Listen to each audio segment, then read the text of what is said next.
kind of what I want people to take away from this would be that you should try to eat less processed foods that are processed in a way that makes them hyper palatable and increase the amount of fat and carbohydrate in it, and try to avoid added sugars, right? I think that's a good takeaway there. And also increase your protein and try to walk after meals. Those are just a few kind of suggestions that I always pose to people. I feel like people, when they talk to me about health and nutrition, they're expecting me to like give them a whole litany of stuff to just go off and do. But I don't feel like that's helpful. I think what's helpful is starting at the lowest, bar, and kind of helping them along the way and seeing how how they do and how they overall improve the quality of their life with just changing up the small things. And then if you want to start working out more, or maybe increasing the amount of protein that you're eating and then increase the amount of protein feedings, then we can do that down the line. But the main focus should be just to get healthy. What is up, everybody? My name is Kyle Matovcik. I am the host of the In Liberty and Health podcast, where we talk all things liberty, health, and wellness, and beyond. My hope is to encourage and spread the message of liberty and physical and mental well-being. I hope you enjoy all the topics we talk about with our guests. We're on all major streaming platforms, so please sit back, relax, and enjoy. Man, I'm doing as good as anyone can do getting buried by his 13-year-old son on leg day. I'm not going to apologize for not being on this podcast because I got to go see Metallica. So if that's a problem, kiss my ass. Okay? All right. What's going on, everybody? This is going to be episode number 139. Make sure you are liked, subscribe, anywhere and everywhere: Rumble, Odyssey, YouTube, even though I got a strike there right now, audio platforms, you name it. Check out the show sponsors, LMNT. Go to drinklmnt.com/inlibertyandhealth, all one word, and you will find the world's best electrolytes there. And don't forget to get you some supplements to help you get all jacked and tan. Go check out Axe and Sledge. Use code Matovcik10, MATOVCIK10 at checkout to get yourself a little bit of discount, and let Axe and Sledge know that I sent you their way. So speaking of being jacked and tan, today we're going to be talking about the FDA guidelines that are proposed, my thoughts on them, and everything kind of like that. And we're also going to talk about the average American's diet and my thoughts surrounding that as well, and perhaps what we should do going forward, and maybe some tips and advice that you could use in your daily life to make your physical being a little bit better, and perhaps rid you of some disease going forward, or prevent any kind of disease going forward. So, I'm definitely not a doctor of any sort, but, I just happen to know a lot about fitness and health, and I've read a lot of research. So without further ado, let's kind of do a little bit of a screen share here, and we will get on to the articles here. So what is a healthy food? The FDA wants to change the definition. Salmon's in, sugary yogurt is out. The Food and Drug Administration unveiled a new proposal on Wednesday that would change the criteria for which packaged foods the agency considers "quote unquote" healthy, in an attempt to modernize its approach to nutrition and reduce the burden of diet-related diseases. Currently, about 5% of all packaged foods are labeled healthy, "quote unquote," according to the agency. The definition, which was set in 1994, allows for food manufacturers to add the word healthy to their products as long as the products have limited amounts of total fat, saturated fat, cholesterol, and sodium, and provide at least 10% of the daily value of one or more of the following nutrients: vitamin A, vitamin C, calcium, iron, protein, or dietary fiber. Seafood, game meat, and raw fruits and vegetables have slightly different criteria. In 2016, the FDA updated its guidelines to allow for some foods to contain more total fat and to include some that would provide at least 10% of their daily value of vitamin D or potassium. So to just kind of elaborate here real quick, I don't really understand why seafood, game meat, and raw fruits and vegetables would have a slightly different criteria. When it comes to the amount of fat, saturated fat, or cholesterol and sodium, that picture is a little bit more complicated than most people would like to believe. It's not simply cholesterol in, cholesterol out, or saturated fat in, and your LDL goes up and then you have a heart attack.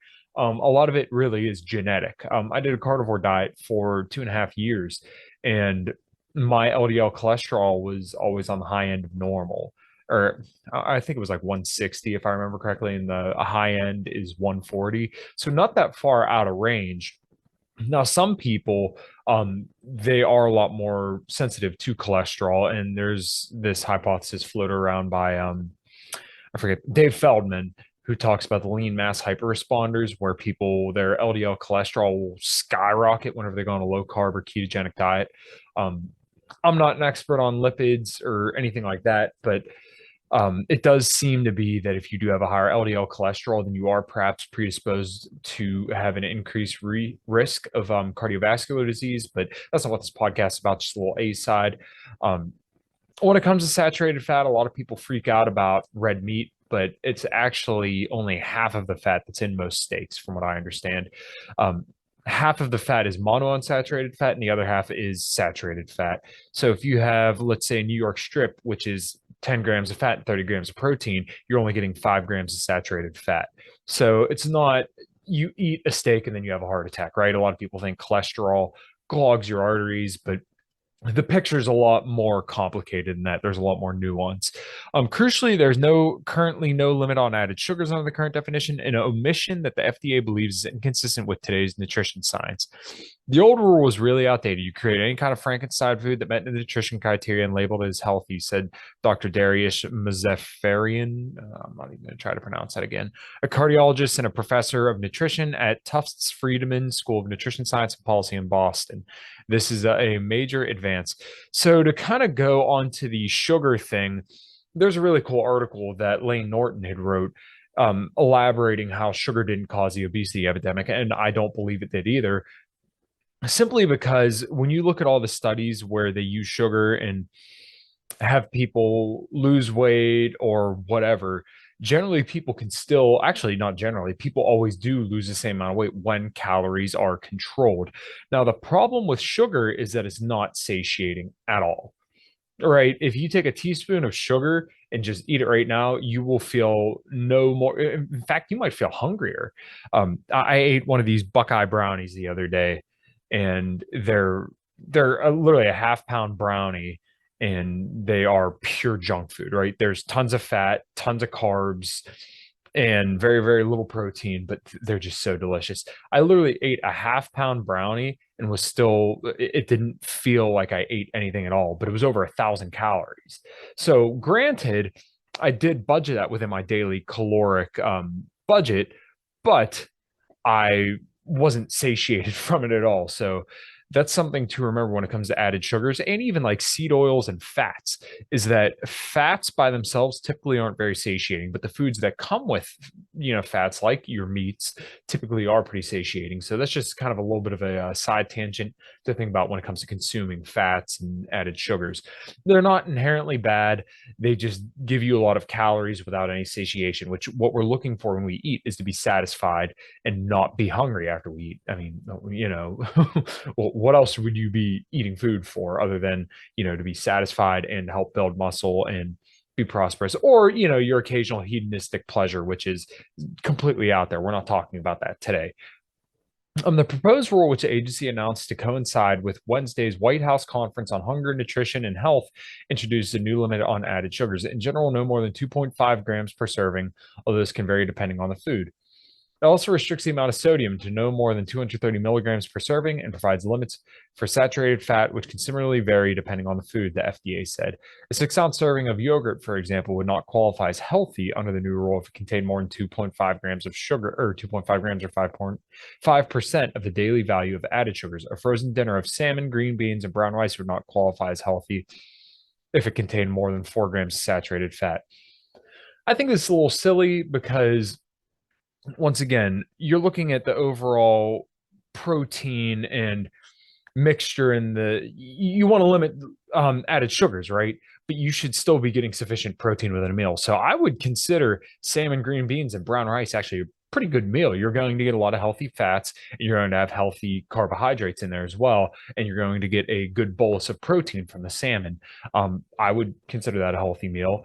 I don't think the FDA should really be trying to put qualifiers on this because It's a lot more nuanced than just saying things are good or bad. And there are actually studies out there that show that people, when they have this kind of black or white mentality when it comes to food, they actually tend to binge more because you're creating this artificial barrier. And I know this from personal experience as well. When I thought, having carbs was bad when I was carnivore, if I had a little bit, then it was okay. Well, I already fucked up. So we might as well just go, balls to the walls and have everything under the sun. What's going on, guys? We're going to take a quick break from the show to tell you about the show sponsors and the way that you can support me and this podcast. I'm sponsored by Axe and Sledge. Won't really focus in here, but right here in my hand, I have their the grind, which is essential amino acids and hydration. Feel free to check it out. This is your mom's sweet peach. They have some awesome flavors and awesome names. They also have multivitamins, fat burners, creatine, beta alanine, all sorts of different supplements to help you get all jacked and tan and help you become a person more full of liberty and health, as this show is about.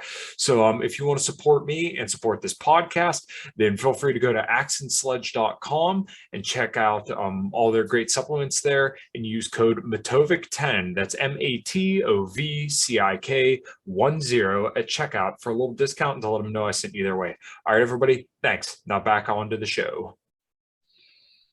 Reading on, the new definition aims to encourage healthy eating by prioritizing a mix of vegetables, fruits, grains, dairy, proteins, and certain oils, including vegetable oils. A quote-unquote healthy food would need to contain a minimum amount of at least one of those food groups and be under the proposed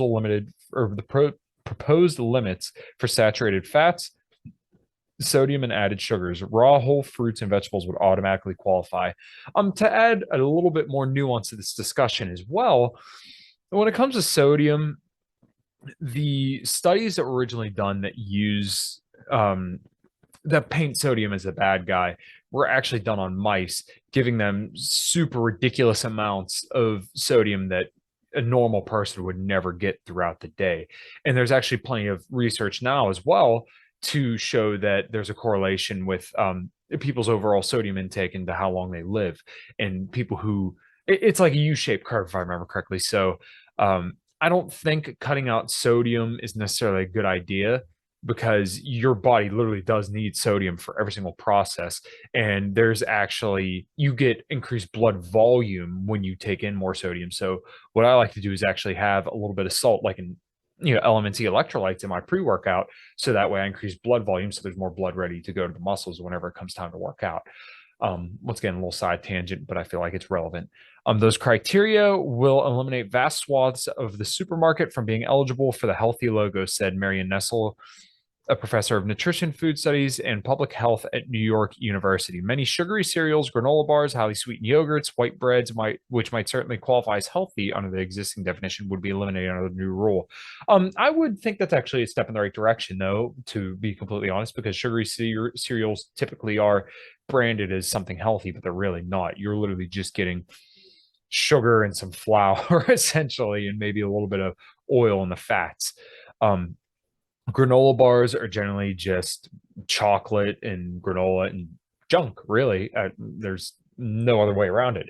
So highly sweetened yogurts, I feel the same way. White bread, I don't really necessarily feel it's inherently bad. I actually think bread is a good food to eat if you can tolerate it and you don't have any kind of gluten allergy, because I find bread to be very, very satiating.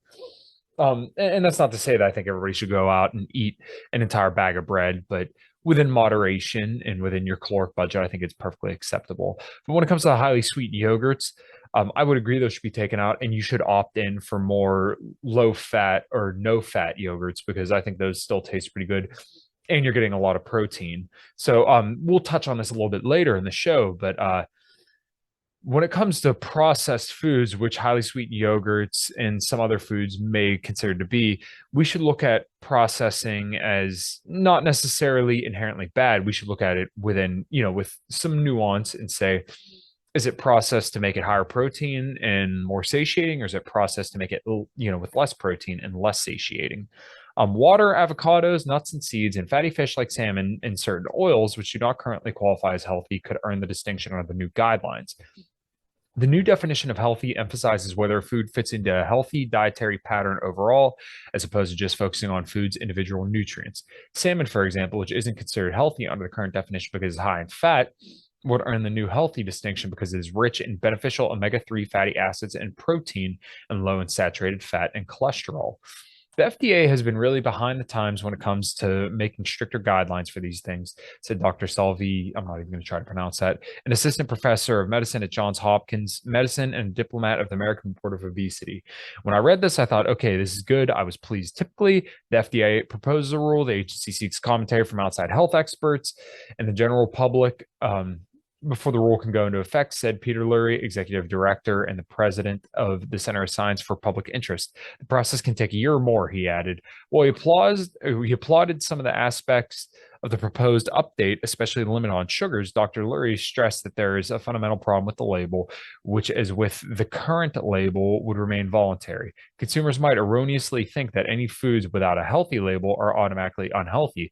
It's not really helpful in that respect, he said. It allows the industry to decide what to convey to consumers as opposed to providing the consumer with what they would clearly want. I think that's actually good commentary, and I would agree. The FDA shouldn't be in the business of monitoring and telling you which foods are healthy and are not healthy. What we should really try to strive for is to teach people to center more of their diet around protein and getting a little bit more protein and encouraging healthy behaviors and understanding what foods provide you satiation, and also not making such black and white rules around food. Because as I said earlier, when you make these black and white rules, what tends to happen is that people like to binge because they feel like if they fucked up and had something they weren't supposed to have, then it's just, oh, well, let the wheels fall off the wagon. Let's go. Instead, Dr. Lurie and others in the nutrition field are pushing for new standardized mandatory nutrition labels placed on the front of food packages, which the FDA is currently looking into. In the meantime, the agency hopes that an updated definition will help consumers make better dietary decisions to help lower the incidence of diet-related chronic disease like cardiovascular disease and type 2 diabetes. More than 80% of people living in the United States aren't getting enough vegetables, fruit, and dairy in their diets, according to the FDA. There's been so much mixed messaging on what's healthy and what's not. Dr. Rajapogul, go whatever the hell it is. The average consumer just doesn't have a baseline. So let's stop the share real quick, and I'll give you a little bit more commentary here. So I do like the direction they're going in because they're beginning to include a little bit more fatty foods. And once more, with a little bit more nuance, I'm not a proponent of just guzzling down fat for the sake of fat, because that fat has to go somewhere. And actually, a majority of the fat that you have on your body and that you will gain comes from dietary fat. Now, ketogenic diet advocates will say that when you take in fat, that you're burning more fat. While that is true, you're also storing more fat. And when you have carbohydrate, your body will burn carbohydrate preferentially, but you're going to no longer burn fat when you have carbohydrate. At the end of the day, it's still going to be calories in, calories out. And I'm not sitting here telling people eat less, move more. You need to figure out what works for you. And in my mind, that's going to be, for most people, probably increasing protein a little bit and trying to get a little bit more activity throughout the day, which you could say eat less, move more, but I try not to say that to people because it's not very useful. And people don't know what a caloric deficit looks like to them. So we should try and introduce them to eating healthier foods and trying to get more protein and just doing a little bit more walking after meals, right? And maybe resistance training 2 to 3 times a week where you hit every single muscle in your body at least 2 times a week, preferably. Now, that's just my personal opinion and from what I understand of the research, but just these small steps can help people get moving in the right direction when it comes to their diet. So we'll go back to sharing the screen here, and we're going to go over the standard American diet. So the standard American diet, what is it and where do we go next? So just to put a little bit of context to this, this is Dr. Kilt. He's a bit of a low carb advocate. We're not going to read this entire article, but we're just going to break down what the standard American diet looks like. And then we're going to also go into the macronutrient content of it. And I'm going to show you how I would like it to be shaped and in order for people to have a little bit better of a diet. So what is the standard American diet? The standard American diet is a term used to describe the macro and micronutrient composition of the food Americans eat. It's based on a consensus of mainstream nutrition experts drawing on the data from the National and Nutrition Examination Survey, NHANES, which if you listen to a lot of nutrition and health podcasts, you'll hear them talk about the NHANES data. So the NHANES survey is an ongoing national study that surveys participating Americans about their diets. According to the 2017 to 2018 NHANES data, the average American adult eats 2,100 calories a day. 16% of those calories from protein, 47% are from carbohydrate, 36% are from fat, and 22% of all calories are from added sugars. That's pretty bad. And once again, I don't have a problem with sugar necessarily. My problem with sugar is that it's not satiating and you're getting a lot of calories for no nutrients or any added satisfactory of the meal. So I want to show people what that looks like. So for those watching, once again, 2,100 calories a day, 16% from protein, 47 from carbs, 36% from fat, and 22% of all calories from added sugars. So what that actually works out to, I have a graph pulled up here. This is Dr. Bill Sukala. It's a macronutrient calorie and gram calculator. Excuse me. So I entered in the total daily caloric intake at 2,100 calories, which is what they said is the average American's intake. 50% from carbs, 15% from protein, and 35% from fat. That's not exactly what the standard American diet is, but it's pretty close. So that works out to being 1,050 calories from carbohydrate, 315 grams from protein, and 735 calories from fat. The grams would be 263 carbs, 79 protein, and 82 fat. So as you can see, protein is actually the lowest amount. Now, the problem with this is that the average person weighs a lot more than 79 grams, or 79 pounds. So the next question should be, why does that matter if they have an intake of 80 grams of protein a day? Well, the problem is you should be getting about a gram of protein per pound of body weight to help maintain bone structure, bone health, skin health, lean mass, and also protein is very satiating and it's going to be the building blocks that you use to build more muscle. And when you have more muscle, you can actually eat more calories and expend more calories because your body has to use those calories to maintain said lean mass that we're referring to. So I don't like the way this pans out at all. This is why the standard American diet is bad, because it's so low in protein and so high in carbs and fats. So now I'm going to give you what I would like to see at 2,100 calories a day. Now, for me, if I were eating 2,100 calories a day, I would feel terrible because my maintenance calories are right around like 2,700 to maybe like 2,850. It's not a static number. It's going to change day in, day out with food that you eat and also the activity you do. So 2,100 calories a day, I'd be losing a lot of weight, which is fine if that's my goal. But right now, my goal isn't that. I want to maintain. So 2,100 calories a day, what I would like to see is 30% of those calories coming from protein, 30% of those calories coming from fat, and 40% coming from carbohydrates. And you can change the carbohydrate and fat content to whatever your heart's desire is. If you like more fatty foods, more nuts, peanut butters, more, animal proteins that on the fattier side, then you can just juggle those up. But you shouldn't adjust the protein number because you should be aiming for about 1 gram of protein per pound of body weight. So calories from each, that works out to 840 calories from carbohydrate, 630 calories from protein, and 630 calories from fat. That works out to 210 grams of carbs, 158 grams of protein, and 70 grams of fat.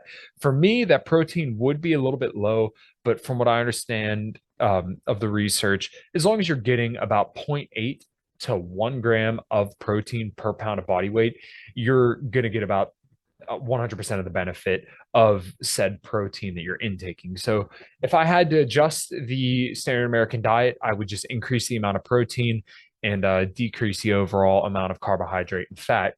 And I think that would put people on their way to developing more muscle and also losing weight and overall improving the quality of their life and reducing the amount of disease that we see from overall diet quality. So going back, you can look here. They have a real neat graph pulled from the British Medical Journals, I think it is. According to a 2016 study in the BMJ, Americans get 58% of all calories from ultra-processed foods. And as I was saying earlier, I don't necessarily think that ultra-processed foods are necessarily a bad thing by themselves. So to put this into context, let's think about protein powders. I'm a huge advocate for protein powders, and I consider that a whole food because this has, all the amino acids in it, and generally they may have some different vitamins or stuff like that in it, but it's processed to reduce fat and carbohydrate and increase protein. That is a good thing because you're going to get, a good anabolic stimulus or the signal to build muscle, build bone, and also be, satiate you for not a lot of calories. Now, when it comes to, let's say, cookies, milkshakes, burgers with all sorts of high fat or high carb, high sugar sauces, then now we have a problem because now you're diluting the total amount of protein with the processing and you're adding a lot of carbs and fats. So, this is where I think sugar and oils are harmful, is because once again, you're getting a lot of calories and not a lot of satiation. And that's not to say you can't consume these things, that's fine. But just realize that if you consume a lot of them, you're probably going to be hungrier and you may gain weight if you're eating too much of them. So, continuing on here, they kind of lay out the food groups, the absolute calories a day, relative, absolute, and it's actually pretty cool. So, this will be in the show notes for everybody to check out. Make sure you kind of read it and breeze through it. I think it's pretty interesting. Younger Americans from age 2 to 19 eat less protein, 14%, and more carbohydrate, 52%. In addition to the Federal Dietary Guidelines Advisory Committee analyzes the NHANES data and current nutritional research, it creates dietary guidelines for Americans. So the DGA, or the Dietary Guidelines for Americans, the overall goal of the DGA is to advise people on what to eat and to promote good health and prevent disease. This is where the USDA food pyramid comes from in the more recent My Plate graphic. These guides are supposed to positively influence the standard American diet. The first DGA was released in 1980 and it gets updated every 5 years. The current 2020 to 2025 version hasn't changed much. It still advises Americans to eat less fat and more carbohydrates for good health, despite a great deal of research that contradicts that advice. So, from here on out, as I said earlier, this guy has a little bit of a low carb bias, and I have no problem with that. It's just when you start to pin the blame on carbohydrates, it misses the context that a lot of hyperpalatable foods actually have more calories from fat than they do of carbohydrates. And I've talked about this a lot, but that's kind of the problem with a lot of these foods, is that when you have high carb, high fat, then the food is very, very easy to overconsume. So the DGA and the standard American diet. The DGA sets the ideals for what is healthy eating, and then compares those ideals to the standard American diet. The DGA says that Americans should eat fresh fruits and vegetables, whole grains, lean protein, and healthy oils for good health. I would overall agree with that, but the way that it actually pans out in most people's diets, it doesn't really work out that way. When the SAD is compared to this ideal, SAD standing for standard American diet, the DGA says we eat too much saturated fat in the form of red meat and high fat dairy products, too much fast food, and too many refined carbohydrates, added sugars, salt, and overall calories. What's up, everybody? We're going to take a quick break and tell you about the show's sponsors. We are brought to you by LMNT electrolytes. I've been using this stuff for years, and what I've honestly found is that if I didn't have electrolytes before some kind of cardio, and sometimes even before workouts, that my workout performance, or definitely cardio performance, would suffer greatly. Sodium is responsible for every single movement pretty much in your entire body, and let's say you drink a lot of caffeine like I like to do, then maybe it is a good idea, like I do every single morning, put some LMNT chocolate electrolytes there in your coffee to get a little bit more sodium, potassium, and magnesium in your coffee, so that way whatever diuretic effect you get from the caffeine is pretty much diluted by the fact that you put chocolate salt in it.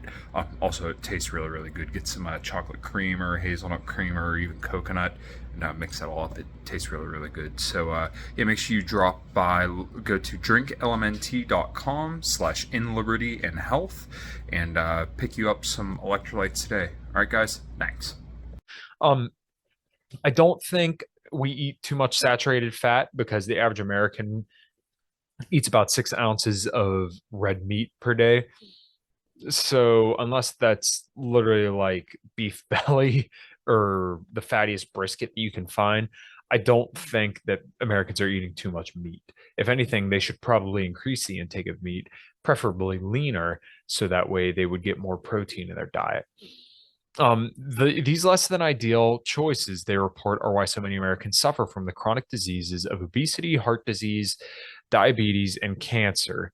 As we shall see, some of the DGA charges are supported in scientific evidence, but not all. For instance, relying on fast food for most meals does increase calorie, salt, and sugar intake substantially while reducing vitamin and mineral intakes needed for good health.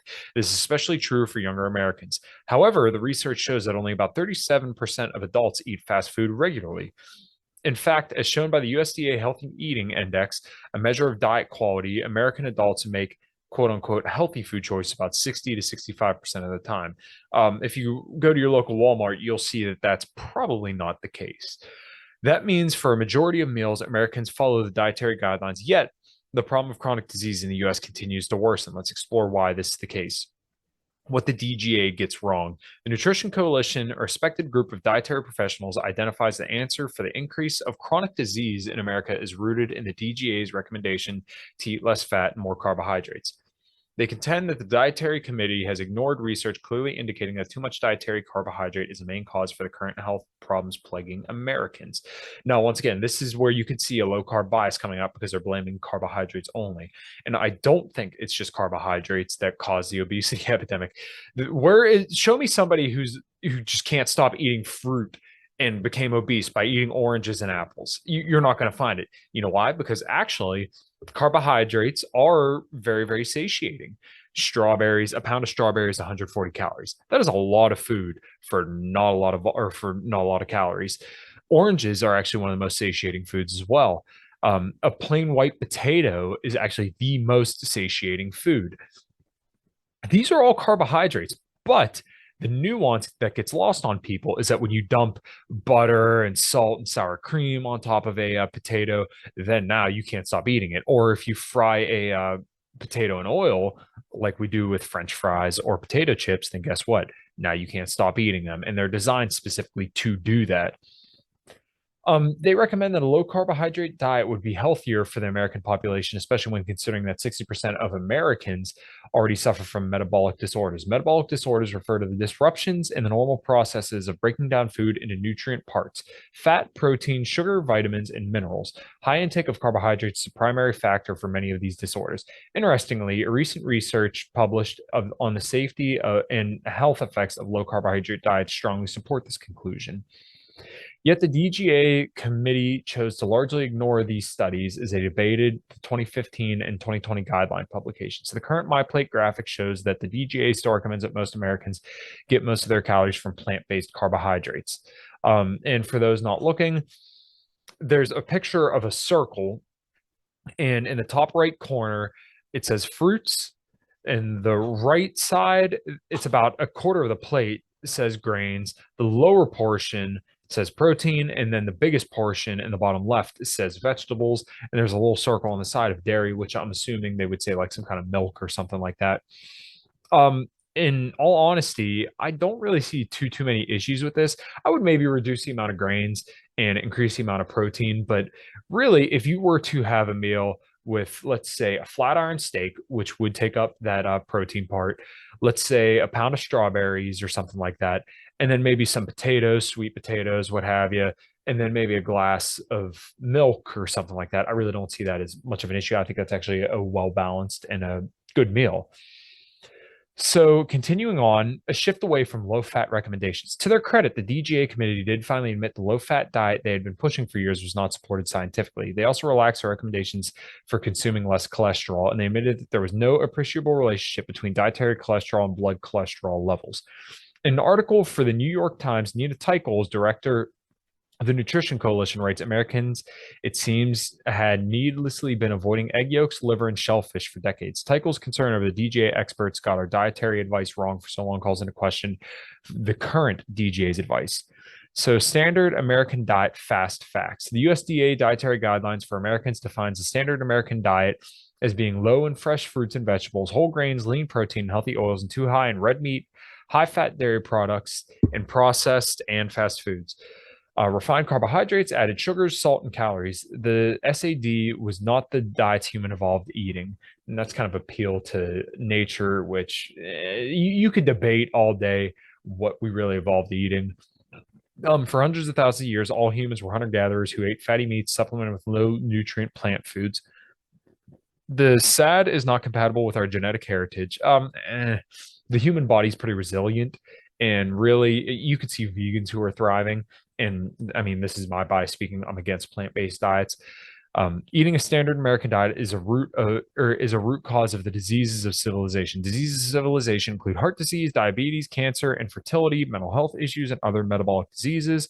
A solution to the health problems introduced by the standard American diet may be to adopt a low-carb diet high in whole animal-based foods.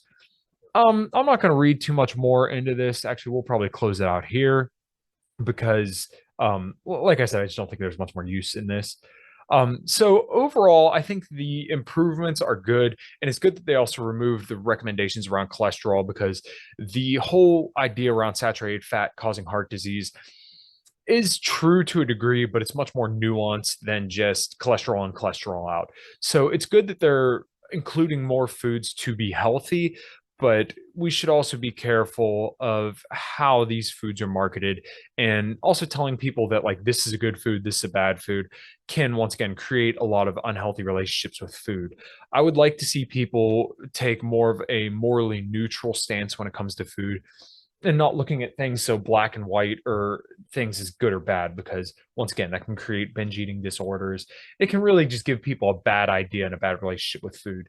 So my thoughts and kind of what I want people to take away from this would be that you should try to eat less processed foods that are processed in a way that makes them hyper palatable and increase the amount of fat and carbohydrate in it and try to avoid added sugars, right? I think that's a good takeaway there. And also increase your protein and try to walk after meals. Those are just a few kind of suggestions that I always pose to people. I feel like people, when they talk to me about health and nutrition, they're expecting me to like give them a whole litany of stuff to just go off and do.